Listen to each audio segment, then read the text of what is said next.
ప్రకృతి నా ఆలోచనలకు స్వాగతం. వెల్కమ్ టు ప్రకృతి నా ఆలోచనలు. హాయ్ అండి, అందరికీ నమస్కారం.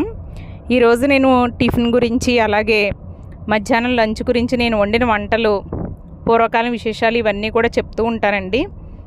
ఈ వీడియో తొందరగా చూడాలి, సుత్తి లేకుండా అనుకునే వాళ్ళు ఈ వీడియో కొంచెం బోర్గా అనిపించవచ్చు, స్కిప్ చేసేయండి.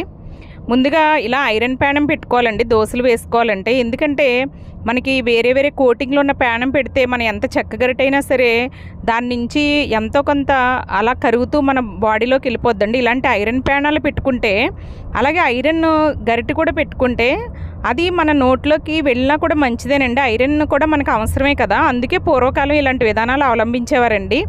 ఐరన్ ప్యానాలు వాడేవారనమాట. మనం కూడా ఇలాంటి పద్ధతులు పాటిద్దామండి. నాది చాలా బరువుగా ఉంటుందండి ఈ ప్యాను.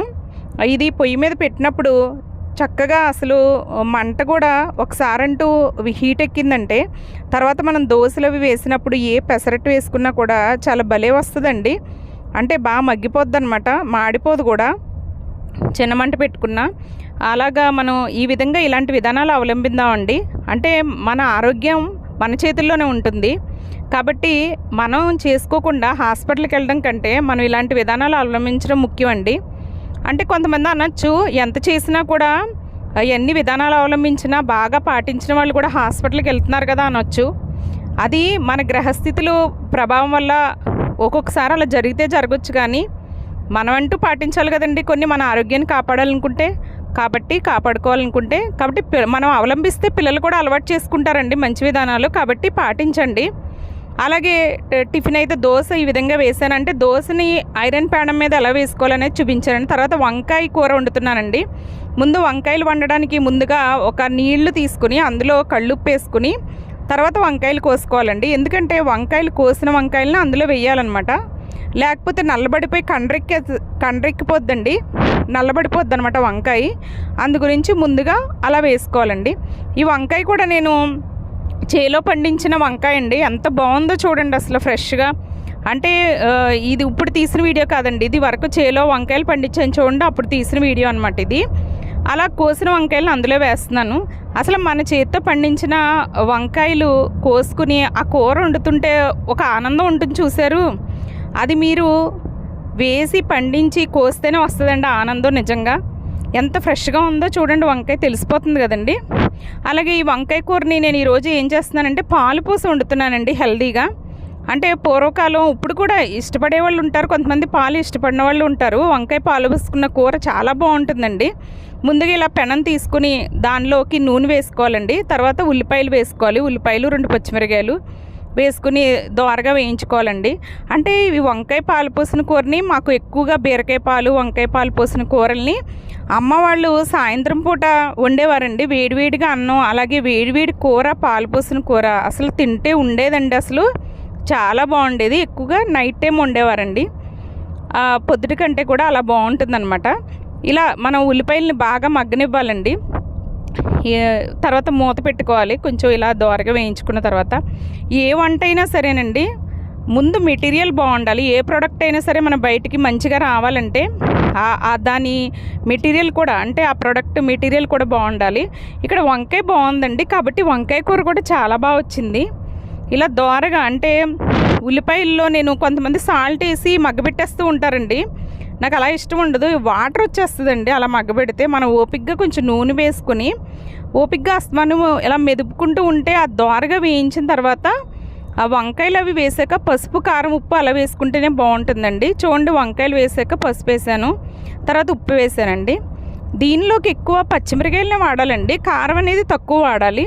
ఇది కొంచెం రెడ్డిష్ కలర్లో ఉంటే బాగోదండి, పాలు పోసిన కర్రీ కదా. దీనికి పచ్చిమిరకాయలు, కారం ఎక్కువ వాడుకుంటేనే బాగుంటుందన్నమాట. అందు గురించి ఇలాగా ఉప్పు, కారం, ఉప్పు, పసుపు వేసిన తర్వాత మగ్గబెట్టాక కాసేపు ఉన్న తర్వాత చిన్నగా కొంచెం కారం వేసానండి. అలా కూడా మగ్గబెట్టిన తర్వాత మూత పెట్టుకోవాలి.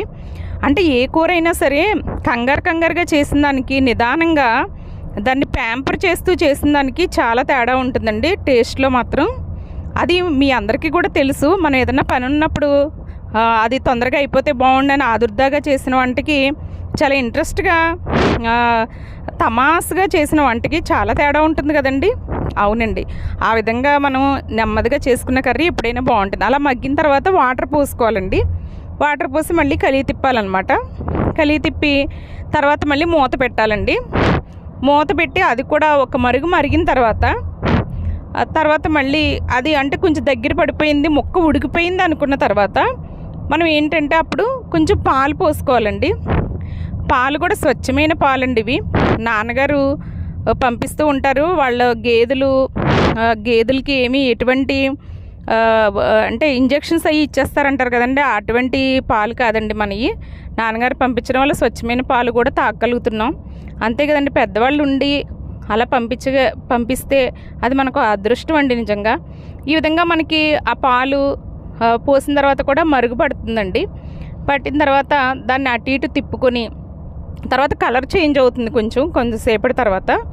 ఆ కలర్ చేంజ్ అయిన తర్వాత ఒక బౌల్లోకి తీసేసుకోవడమేనండి. ఇలా బౌల్లోకి తీసుకున్న తర్వాత వెజ్ కర్రీస్ అన్నీ కూడా అక్కడ పెట్టుకొని మనం సర్వ్ చేసుకుని తింటే ఇంకా అంతకంటే ఏం కావాలండి. అంటే ఎన్వి ప్రేమికులు నచ్చపోవచ్చు, వెజ్ ప్రేమికులు అయితే ఒకసారి చూడండి. నిజంగా ఆర్గానిక్గా పండించిన రైస్ తోటి ఇలాగా బీరకాయ వేపుడండి. ఈరోజు వంకాయ పాలు పోసిన కర్రీయే కాకుండా బీరకాయ వేపుడు, తెలగపిండి కర్రీ. ఆషాఢంలో తెలగపిండి కూర తినాలి కదండి. తర్వాత వంకాయ పాలు పోసిన కర్రీ అండి, పప్పుచారు అండి, పెసరపప్పు చారు, వీటితో అలాగే పెరుగండి. ఇవన్నిటితో మనం సర్వ్ చేసుకుని తింటే ఇంకా అంతకంటే ఏం కావాలండి. పప్పుచారులో బెండకాయ ముక్క కూడా ఉంది, అది నంచుకుంటే సూపర్ ఉంటుంది కదండి. అలాగే మామిడికాయ, ఇంకా ఇంతకంటే కాంబినేషన్ ఏం కావాలి చెప్పండి. ఈ విధంగా మనం అన్నీ పెట్టుకుని ఈ రైస్నేమో ఇలా వడ్డించుకుంటున్నానండి.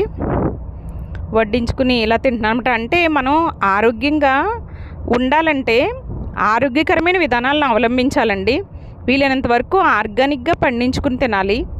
అలాగే వెనకటి వండే విధానం కూడా, వండే పాత్రలు కూడా మట్టి పాత్రలు, అలాగే ఐరన్ మూకుళ్ళు లేకపోతే బీటి మూకుళ్ళు ఇలాంటివి వాడాలండి. అలాగే హెల్తీగా ఇలాంటి కర్రీస్ చేసుకుని తినాలి. ఆరోగ్యమే మహాభాగ్యం అండి. వంటింట్లోనే ఎంతో బలవర్ధకమైన పదార్థాలు తయారు చేసుకుని తినడం వల్ల మనం హాస్పిటల్ గడప తొక్కనవసరం లేదని నేను అనుకుంటున్నానండి. తెలగపిండి కూరలో ఇలాగ గుంట పెట్టుకునండి, అందులో నెయ్యి కానీ నూనె కానీ వేసుకుని తింటే ఇంకా అంతకంటే ఏం కావాలండి. చూడండి, ఇక్కడ బీరకాయ ఎప్పుడైతే కలుపుకుని ఈ విధంగా తింటున్నానండి. ఈ రోజుకి ఇదేనండి వీడియో. ఈ వీడియో మీకు నచ్చిందని అనుకుంటున్నాను.